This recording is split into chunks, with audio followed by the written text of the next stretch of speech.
The best way I can describe Code Geass Rozé of the Recapture is that the entire story feels like you fed a plot summary of the original Code Geass into a generative AI model and asked it to create a sequel that copies almost one-to-one all of the main plot points and characters, but with none of the soul and finesse of the original. The premise of the show is that a Britannian splinter group, known as the Neo-Britannian Empire, has somehow taken over the Japanese island of Hokkaido, where they rule it with an iron fist, treating the native Japanese population as second-class citizens. If any of this sounds familiar, it's because it's an exact copy of the situation at the beginning of the original Code Geass with Britannia's conquest of Japan, where they rename it to Area 11 and treat the native Japanese population as second-class citizens.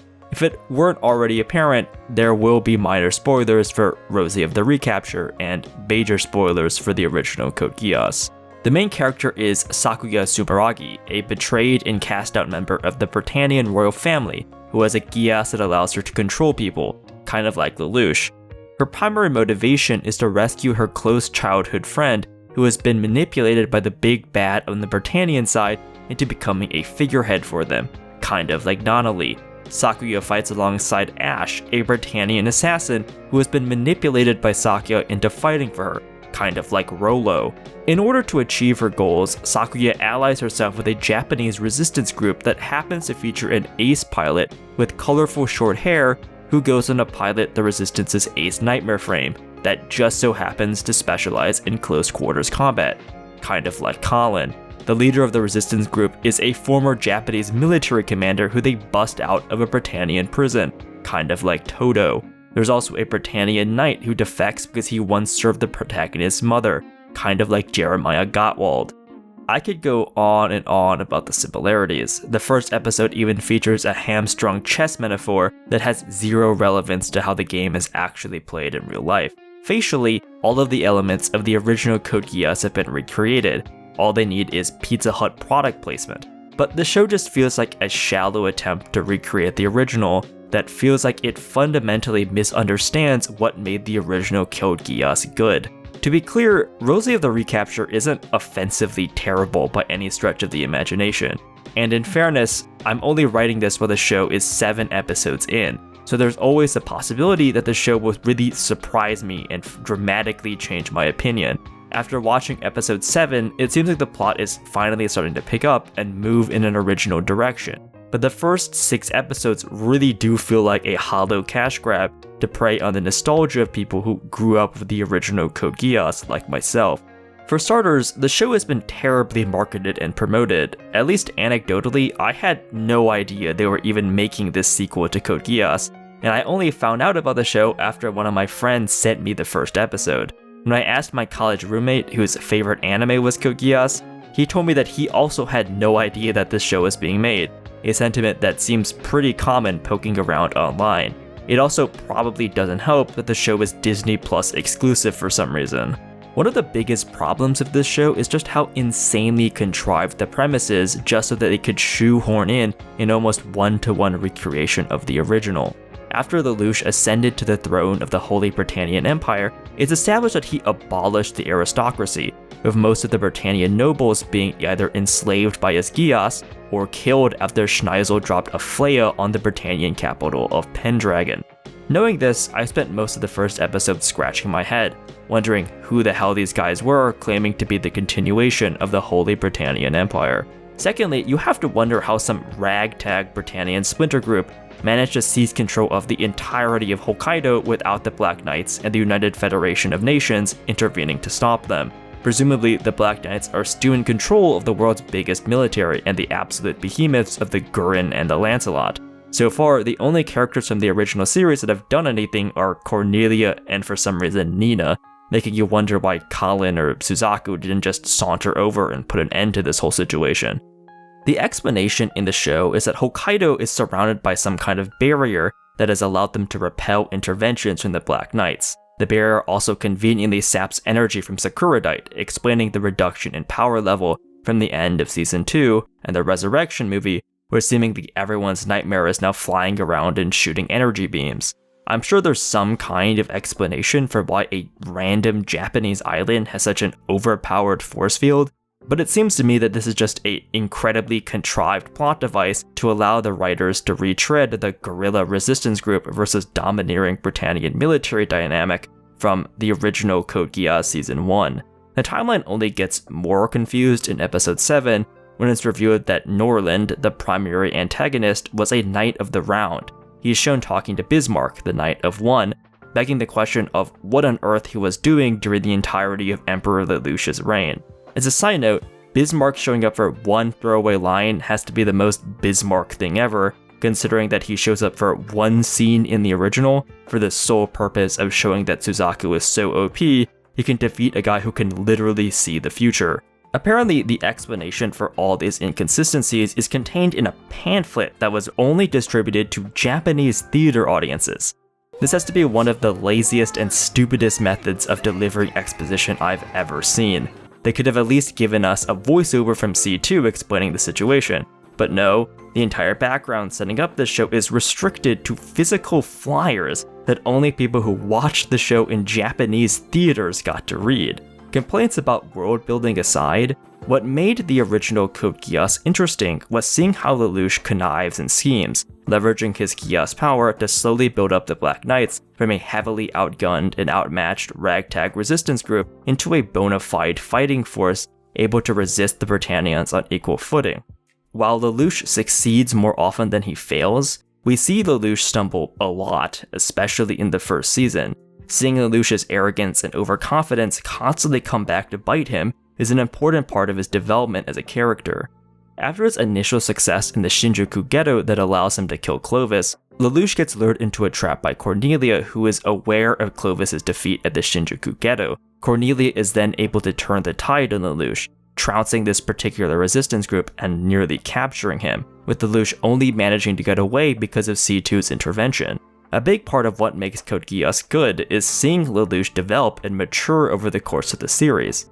At the outset, he's just some high school student with a bigger than average brain that gets granted a supernatural power. Of course, he's going to make mistakes, whether it's being outmatched by Cornelia or abandoning the Black Rebellion at its crucial moment. By comparison, it never really feels like there are stakes in Rozé of the Recapture. From the very first episode, it's established that Ash is completely overpowered. We watch him basically single-handedly destroy like 20 nightmare frames by himself without breaking a sweat. While we do see the resistance groups getting trounced by the Neo-Britannians, it never really feels like Rozé or the protagonists are ever actually at risk because of how insanely strong Ash is. Code Geass has never really been a stranger to throwaway villains that just die without any plot relevance, but Rozé of the Recapture tosses them at the viewer at an extraordinary rate, with Ash offing a bunch of supposedly high-ranking members of the Neo-Britannia nobility one after another. Even though Rozé of the Recapture facially recreates the guerrilla group versus domineering military power dynamic of the original, it doesn't have any of the same stakes or intrigue because of Ash. Compare, for instance, the Neo-Britannians' efforts to wipe out a large Japanese settlement with the Fleya to Lelouch's battle with Cornelia at Narita. Even putting aside the massive question of where on earth the Neo-Britannians managed to procure a Damocles, considering we see the Damocles fly into the sun at the end of Season 2, the battle goes completely in the Resistance's favor, despite the fact that they are ostensibly meant to be significantly outmatched militarily. In the original Code Geass, the justification for why Suzaku can execute the insanely tight execution requirements to make the Fleya Eliminator work is because he is able to leverage Lelouch's Geass command to live. Meanwhile, Ash is able to get the Fleya Eliminator to work, albeit with somewhat more relaxed requirements, because he's just that skilled of a pilot.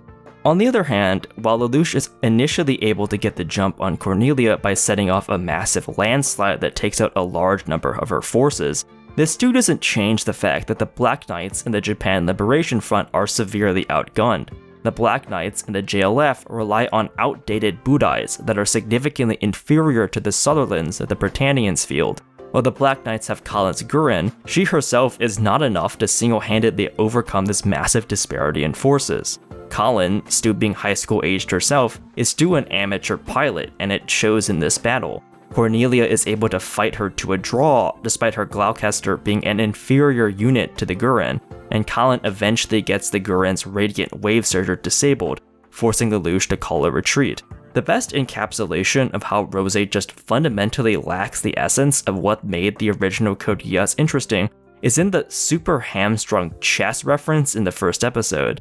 The chess metaphors in the original Code Geass were always a little specious, with the game always serving as a useful visual metaphor rather than any deep comparison about the actual rules of the game.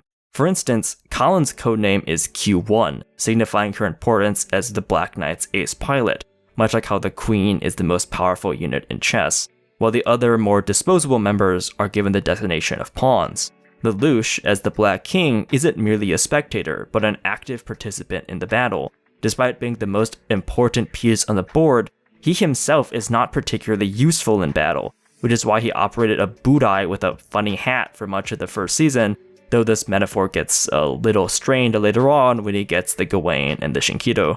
On the other hand, the chess game that Rozé plays against Greed Kirkwain has genuinely zero symbolic or plot importance. It's almost like the writers just thought to themselves, well, we need to fit some reference to chess into the show because that's just what happens in Code Geass. The watering down of chess as a symbol was a perfect symbolic representation of what's wrong with Rozé of the Recapture. It facially reproduces the same elements that made up the original Code Geass without understanding what made them work or what people liked about them. The original Code Geass had many things going on, but at its core, it's a story about competing political and philosophical ideologies. The central conflict for much of the show is between Lelouch's desire to reshape the world for the better through any means necessary, even if those means are violent and deceptive, and Suzaku, who is steadfastly self-righteous, preferring to work within the confines of the rules, even if it prevents him from ever achieving his grander ambitions. Later on, the show becomes about Lelouch and Schneisel's competing philosophies. Rozé of the Recapture has yet to capture anything deeper in this regard. Another problem with Rozé of the Recapture is that the new Neo-Britannians are just uninteresting antagonists. They are comically evil, taking the whole killing civilians part of the original to an entirely different level. I made this point in one of the first videos I ever made on YouTube, but from a tactical perspective, arbitrarily killing civilians is a terrible idea. All it does is completely alienate the local population whose support you need and encourages attacks on partisans and guerrillas. The main antagonist has the most obvious char clone mask. It seems to have no real motivations other than just being a massive dick for the sake of it. Of course, this could change in the future, but the Neo-Britannians are caricatures of the originals in all the worst ways. While the Britannians of Code Geass are all clearly racist pricks, some of them do have some legitimate complexity. Cornelia, while a brutal and cutthroat governor of Area 11, shows genuine compassion for Euphemia and her subordinates. Her attack on the Saitama Ghetto has a legitimate military purpose of luring out Zero, unlike the Neo-Britannians who just seem to kill the Japanese for fun and sport. The attack using the Damocles seems to have no real strategic relevance, aside from giving the writers an excuse to give Nina something to do and score nostalgia brownie points for bringing the Damocles back. Schneisel, while a calculating and manipulative bastard, has a generally coherent worldview and serves as a useful foil for Lelouch. Meanwhile, the Neo-Britannians, chief among them Lord Norland von Luneburg, are portrayed as over-the-top evil, with Norland being shown killing literal children in cold blood multiple times. With the exception of Nara, who is seemingly being teed up for a redemption arc, this show's antagonists all seem to either die off without any real plot relevance, or they're just one-dimensionally evil to the point of ridiculousness. As a final complaint, I'm also not really a fan of the new nightmare frame designs for Rozé of the Recapture. They all seem extremely busy and not visually appealing to look at, with the CG battles not doing that much benefit. I really like the original mech designs from Code Geass, particularly for some of the early grunt suits like the Sutherlands, Budais, or Gloucesters. I've always been a sucker for grunt suits, particularly those with more militaristic and chunkier designs. The Zowert and Heinrich Sturm are my favorite designs from The Witch from Mercury, if that tells you anything.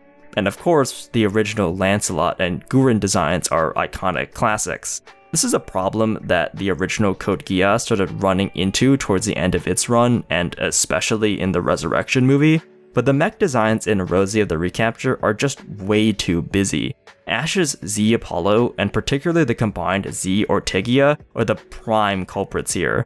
You can also look at the Camden, which serves as the grunt suit for the Neo-Britannians, and compare it to the Sutherlands.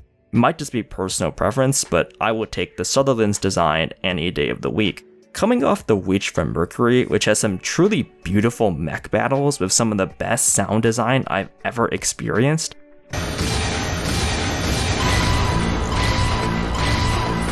what we get in Rozé of the Recapture just pales in comparison, to the point where I still strongly prefer the 2D animation styles of the originals from nearly 20 years ago.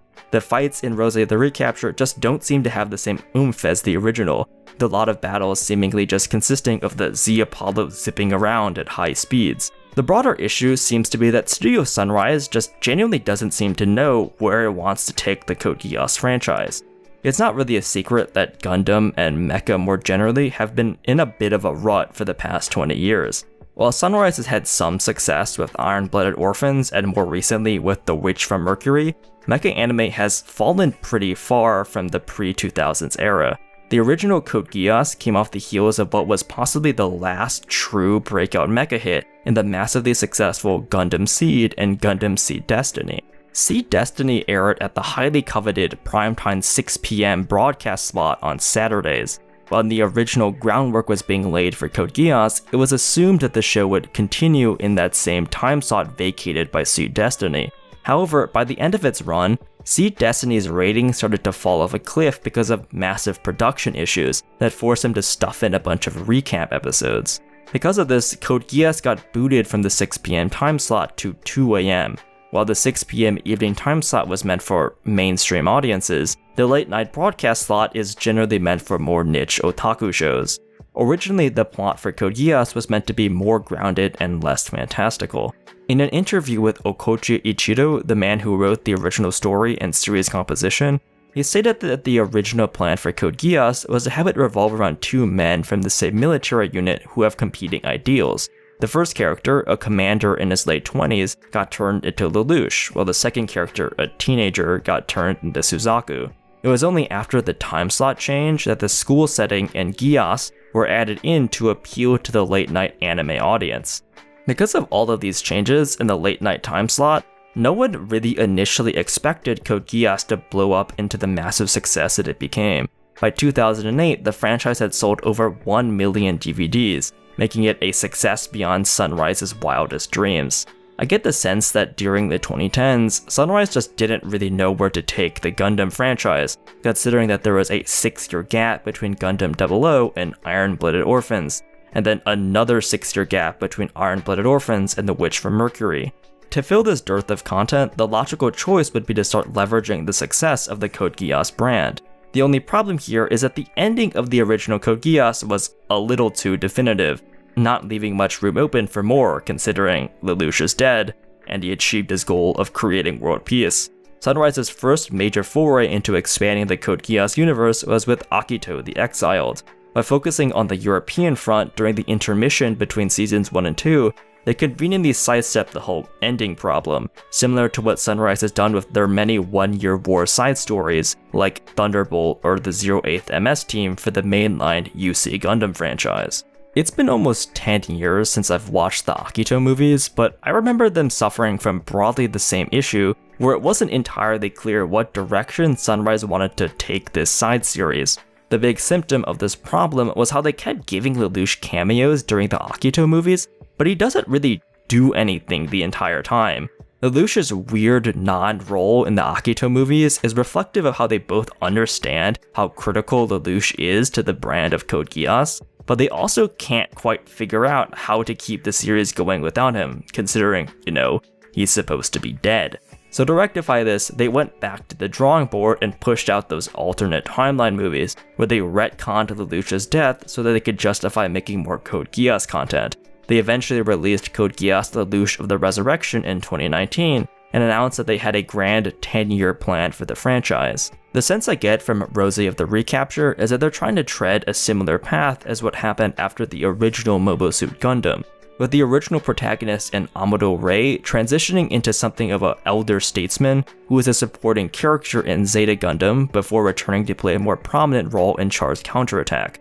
Likewise, it seems like Lelouch is going to play only a minor, if any, role in Rozé of the Recapture, with characters from the original Code Geass making only small cameo appearances. The comparison is also furthered by the fact that the primary antagonist for Rozé is an over-the-top Char clone, and the reborn Britannian Empire is called the Neo-Britannian Empire. A very subtle sunrise. While Zeta Gundam shares some of the high-level plot points and character arcs as the original Mobile Suit Gundam, the shows have meaningful differences.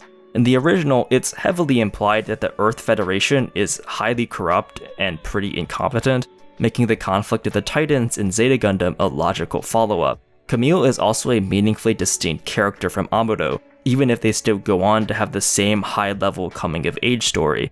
On the other hand, Rozé of the Recapture attempts to recreate the original a little too closely, copying characters and plot points in a way that neither makes sense given the ending of the original Code Geass and the overall premise of the show. For example, Rozé's Geass functions in pretty much the exact same way as Lelouch, when they could have easily given her some unique power. The core issue here is that Okochi basically wrote himself into a corner with the ending of Code Geass. The conclusion to Lelouch's story is still over 15 years later, widely held up as one of the greatest anime endings of all time. So to retcon it for the purposes of milking more money out of the franchise is always going to rub people the wrong way. To be clear, I don't hate Rozé of the Recapture. It's a perfectly fine show on its own merits. It's not particularly spectacular, but it's also not offensively terrible either. And as a Mecha fan, I will take anything I can get at this point. Ultimately, Rozé of the Recapture could have easily been a standalone franchise, and I wouldn't have half of these complaints. But by billing it as a sequel to one of the most beloved anime of all time, you will naturally invite comparison. This show has none of the finesse and none of the intricacies that made Code Geass such a beloved show among anime fans.